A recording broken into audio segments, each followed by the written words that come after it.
আল্লাহ রাব্বুল আলামিন সূরাতুল ফজরের মধ্যে বলেন, ওয়াল ফাজরি ওয়া লায়ালিন আশরিন ওয়াশ শাফঈ ওয়াল ওয়াতরি ওয়াল লাইলি ইযা ইয়াসর। আল্লাহ রাব্বুল আলামিন অত্যন্ত দামি আর শ্রেষ্ঠ। উনি যখন কোনো বিষয়ের দাম বোঝাতে চাইবেন তখন উনি সেই বিষয়কে নিয়ে পছন্দ করে থাকেন। আল্লাহ রাব্বুল আলামিনের কাছে অত্যন্ত দামি ফজরের সময়ের, এজন্য উনি ফজরের কসম করলেন। আল্লাহ রাব্বুল আলামিনের কাছে অত্যন্ত দামি 10 রাত্রির, এজন্য উনি 10 রাতের কসম করে প্রত্যেকটা মানুষকে জানিয়ে দিলেন। কয় রাতের? 10 রাত্রের। 10টা রাত আল্লাহর কাছে অত্যন্ত দামি আর শ্রেষ্ঠ। মুহাদ্দিসিনে কেরাম বলেন, এই সূরাতুল ফজরের 2 নম্বর আয়াত ওয়া লায়ালিন আশর, অর্থাৎ 10 রাত্রির কসম।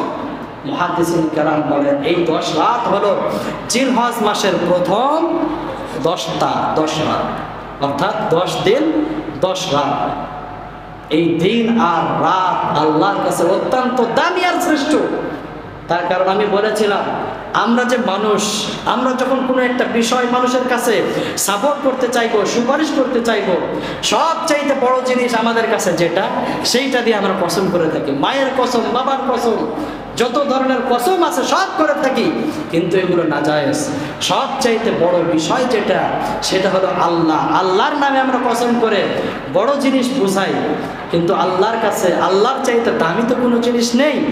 কিন্তু আল্লাহ যে জিনিসগুলোকে বানিয়েছেন এগুলোর মধ্যে থেকে যেটা ওনার কাছে সবচাইতে দামি আর শ্রেষ্ঠ, যেহেতু ওনার কাছে জিলহজ মাসের প্রথম 10টা রাত দামি আর শ্রেষ্ঠ, এই জন্য এই 10টা রাতের কসম করে উনি পুরা পৃথিবীর প্রত্যেকটা মানুষকে জানাচ্ছেন এই 10টা রাত আমার কাছে অত্যন্ত দামি আর শ্রেষ্ঠ। আল্লাহ রাসূলের সাহাবী উনি বলেন, মুসনাদে বাজ্জারের বর্ণনা, উনি বলেন সাহাবাই কেরামদেরকে বললেন, আল্লাহ রাব্বুল আলামিনের কাছে জিলহজ মাসের প্রথম 10টা রাত অত্যন্ত দামি আর শ্রেষ্ঠ। সাহাবাই কেরাম প্রশ্ন করলেন, ইয়া রাসূলুল্লাহ, আমরা তো জানি ঈমানের পরে সবচেয়ে দামি জিনিস হলো জিহাদ, কিন্তু আপনি বলছেন একজন মানুষের কাছে সবচেয়ে দামি জিনিস হলো জিলহজ মাসের প্রথম 10টা রাত। আল্লাহর রাসূল বললেন, হ্যাঁ আমি ঠিকই বলেছি, তবে জিহাদের ময়দানে যার মুখটা ধুলায় ধূসরিত হয়ে গিয়েছে, অর্থাৎ যেই ব্যক্তিটা শহীদ হয়ে গিয়েছে, সেই ব্যক্তির পরেই সবচাইতে শ্রেষ্ঠ আর দামি হলো জিলহজ মাসের প্রথম 10টা রাত। তাহলে আমরা গত জুমায় আলোচনা শুনেছিলাম মনে হয় যে একজন ব্যক্তির কাছে সবচাইতে শ্রেষ্ঠ আমল হলো ঈমান, ঈমানের পরে সবচাইতে শ্রেষ্ঠ আমল হলো জিহাদ, এরপরে সবচাইতে শ্রেষ্ঠ আমল কি বলেন? হজ।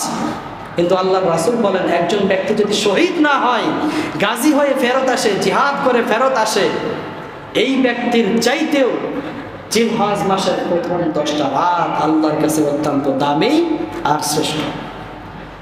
আল্লাহর রাসূল সাল্লাল্লাহু আলাইহি ওয়াসাল্লাম অপর এক হাদিসের মধ্যে বলেন, যে ব্যক্তি জিলহজ মাসের একটা দিন আল্লাহ পাকের ইবাদত বندگی করবে, সে ব্যক্তি 1 বছর ইবাদত করার সওয়াব পাবে। সুবহানাল্লাহ পড়ে। আরো বলেন, উনি যে ব্যক্তি জিলহজ মাসের একটা রাত্রি ইবাদত বندگی করবে, আল্লাহ পাক রব্বুল আলামিন তাকে একটা শবে বদরের ইবাদতের সওয়াব দিয়ে দিবেন। বলেন সুবহানাল্লাহ। তাহলে জিলহজ মাসের প্রথম 10 দিনের সওয়াবের ফজিলত এবং এর গুরুত্ব আছে না নাই বলেন? প্রিয় ভাইরা আমার, কি আমল করব? এই যে গুরুত্ব তো অনেক, আল্লাহ তো অনেক কিছুই বললেন, রাসূলও তো জিলহজ মাসের প্রথম 10 দিনের অনেক কিছুই বললেন, কিন্তু আমরা আমল কি করব? আমাদের করণীয় কি? এই 10টা দিন শোনার দরকার আছে না নাই বলেন? সবাই মনোযোগ দিয়ে শুনবেন, পারবেন তো ইনশাআল্লাহ? 5টা পয়েন্ট উল্লেখ করব। প্রথম নাম্বার করণীয় হলো, এই জিলহজ মাসের প্রথম 10 দিন আমরা বেশি বেশি আল্লাহ পাক রব্বুল আলামিনকে স্মরণ করব। কি করব বলেন? আল্লাহ পাক রব্বুল আলামিন পবিত্র কোরআনুল কারীমের মধ্যে বলেন, ওয়াজকুরুল্লাহা ফি আইয়ামিন মা'দুদাত, অর্থাৎ নির্দিষ্ট কিছু দিন তোমরা আল্লাহ পাককে আরো বেশি করে স্মরণ করো।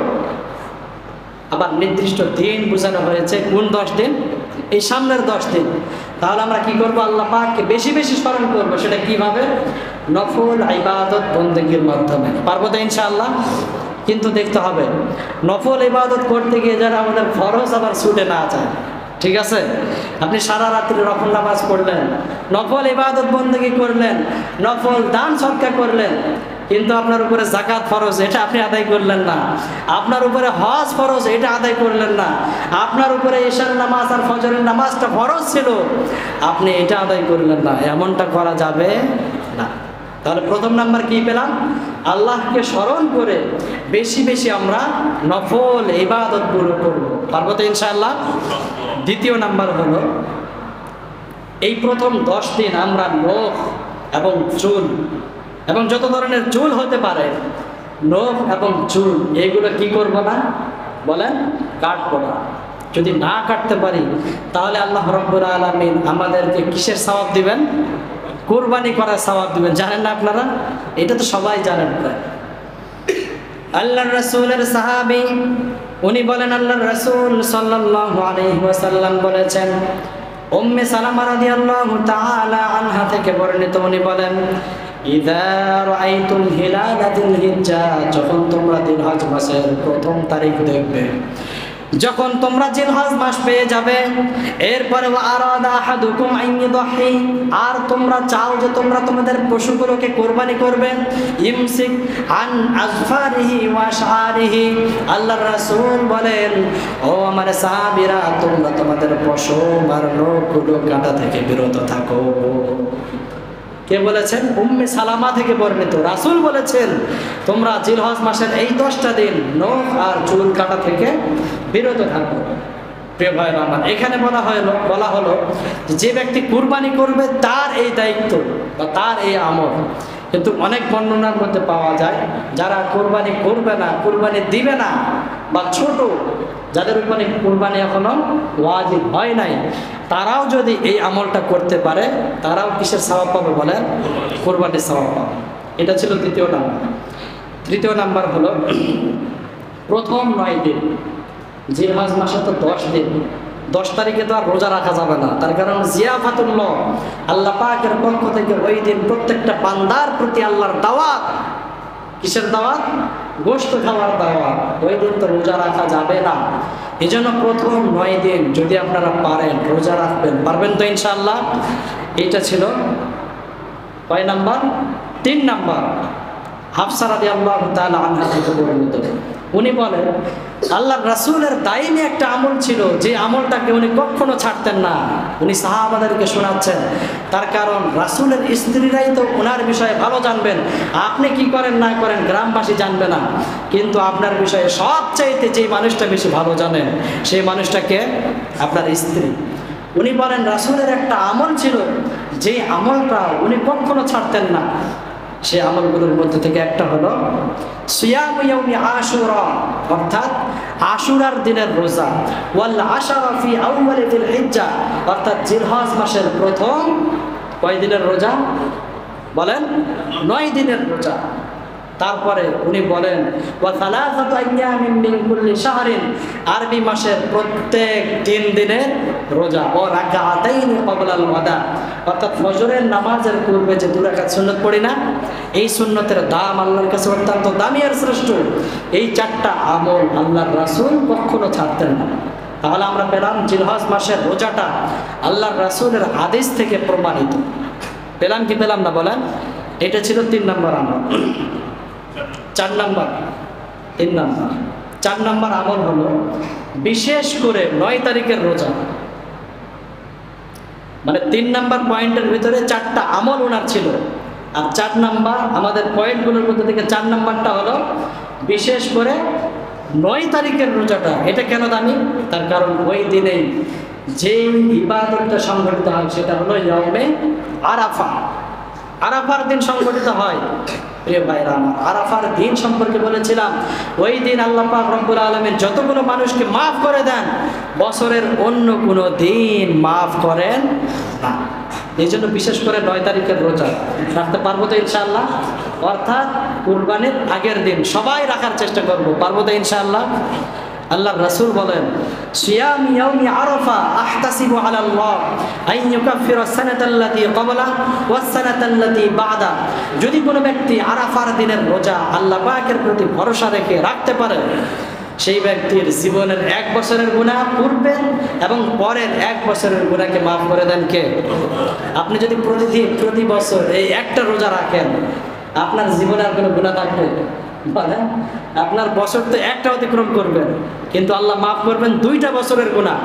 আপনি যদি 50 বছর এরকম করতে পারেন, আপনার 100 বছরের গুনাহ মাফ। আপনি বাঁচবেন কয় বছর? 70 বছর। আল্লাহ পাককে বলতে পারবেন, আল্লাহ আরো তো 30 বছরের বাড়তে আমি ইবাদত করেছি, ওর সবটা আমাকে দাও। ঠিক কিনা বলেন? এই ছিল 4 নম্বর। 5 নম্বর হলো তাকবীর দেওয়া, বেশি বেশি তাকবীর দেবেন।